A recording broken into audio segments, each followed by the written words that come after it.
I am Dr. Amanda Sneed, physical therapist. I graduated from the University of North Texas Health Science Center and got my doctorate in physical therapy.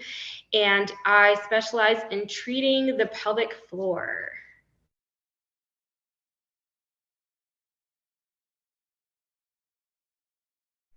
Yes, so health and healing physical therapy is this small private practice where we specifically focus on treating pelvic floor disorders. And that would include like bladder leakage, constipation, pregnancy and healing after giving birth, and pain with intimacy. So that is what we do.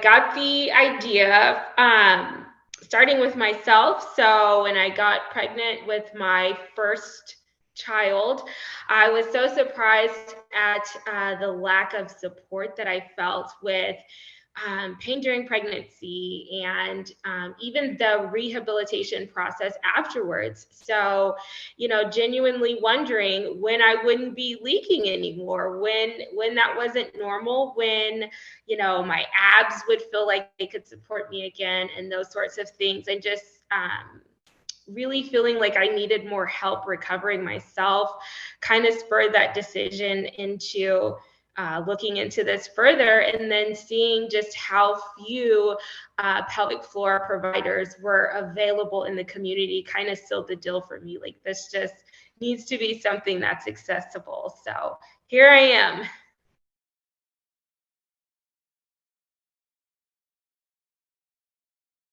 When I first started, health and healing physical therapy was all about rehabilitating from birth.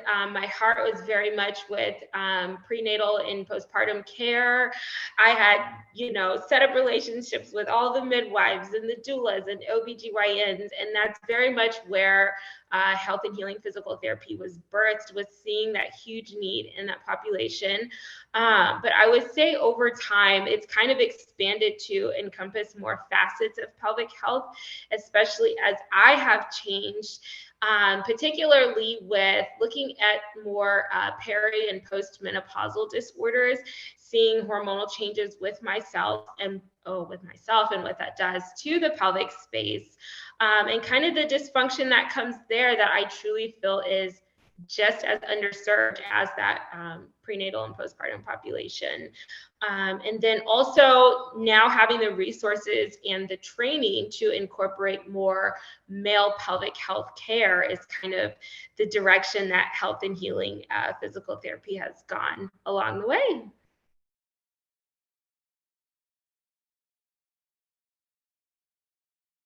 Peeing on yourself is probably the number one thing that we help with. Number two, that's really big, is sexual health and wellness. We know that that's like something that's largely underserved, yet has a huge indicator for quality of life. So it's something that people are wanting help with, but are rarely given medical assistance with achieving that. Also, notable mentions are like healing the abs after pregnancy. There's a lot of area for pelvic floor therapy to help with issues like constipation. And then, of course, your pain in the pelvis area is a big one. And it really helps the community to have a reputable medical source to go through with these issues that have a very medical nature to them.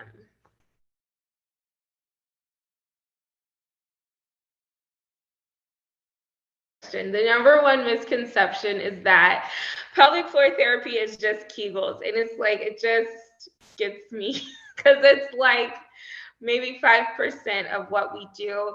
And it's truly the equivalent of thinking therapy for a knee is all squats. Like, that might be part of it, maybe for some people, but there's definitely going to be a lot more to it than that. And there are going to be people that truly should not be doing squats for whatever reason. And so I can't even begin to say the number of clients that I see on a weekly basis that come in and say, I was told that you were just going to give me Kegels, you're the Kegel lady.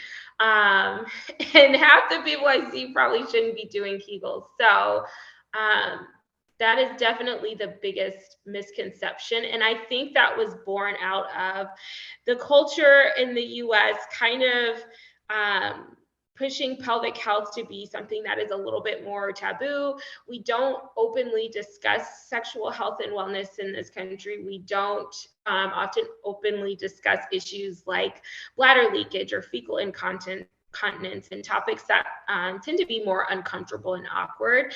And so that definitely contributes to lack of public awareness that this is a evidence-based service and it can be of help, and also misconception about like what we're actually doing here.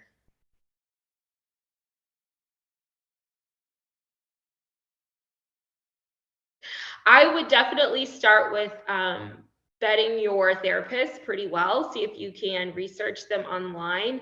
One thing that I think is very unfortunate is very few people have ever asked me what my credentials are and how can I make this claim to treat the pelvic floor. And so that's problematic because we do have individuals that are claiming to provide pelvic health services, but do not have the training and qualifications to perform these services, which can be challenging with this being so intimate in nature. You really do want to be wary who has access to this space of your body.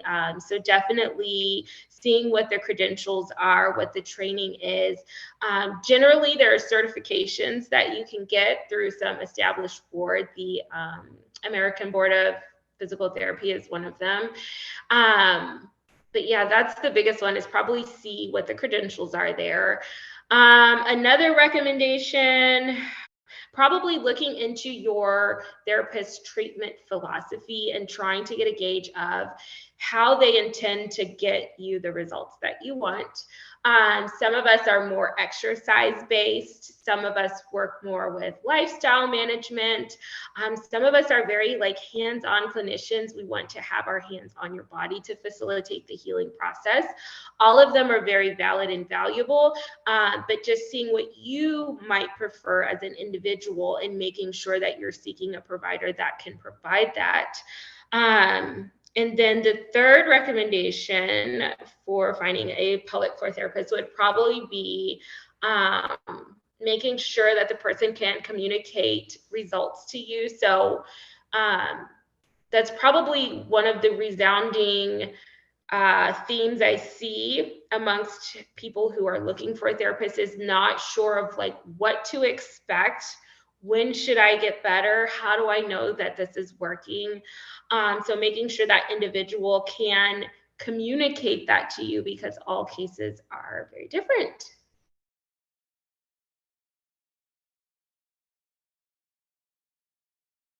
The biggest way to find me is on my website, healthandhealingpt.com.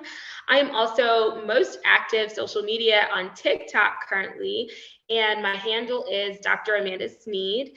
And then you can also find me on Instagram, which that platform is super friendly for being able to send messages, direct messages, to answer questions and kind of just see the latest things that are going on with health and healing physical therapy.